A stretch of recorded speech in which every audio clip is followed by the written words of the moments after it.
The judge has now given the so-called underwear bomber Umar Farouk AbdulMutallab a sentence, and it's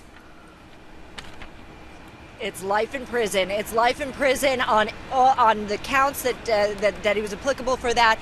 But basically, she gave him the maximum allowable sentence under each of the counts, 2 of them carrying that life in prison. And she had these counts. You can see a little bit of activity over here, Brooke.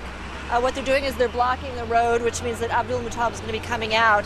But what we can tell you is that, yes, she did give him life in prison on the 2 counts he was facing that on. She said there's no potential for rehabilitation, and she said that this is a just punishment. Now, the judge did allow a 52-second video made by the FBI, basically a demonstration of what would have happened had that bomb exploded as it was intended to do.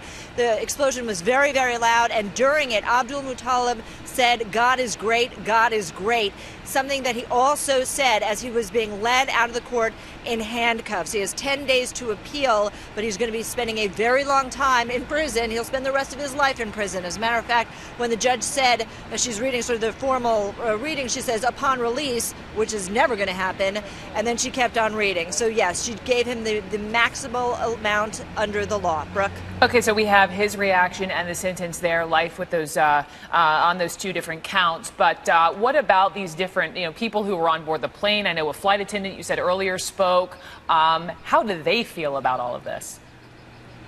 It was very, very emotional. One of the people who was there, a Delta flight attendant, the one who put out the fire, who got the fire extinguisher as the flames were simply licking up the side of that airplane wall, he broke down in sobs, and he said, "This has changed my life." He was in therapy for a very long time. He had dreamed of traveling the world as a flight attendant and going to different places. And he said, "AbdulMutallab robbed me of that joy." And you can see sort of the emotional toll it's taken on people. One woman saying, "I can still smell the flesh," because when that bomb exploded, it burned him very badly, as a matter of fact, and he had to be wheeled off the plane and wheeled into his first court appearance.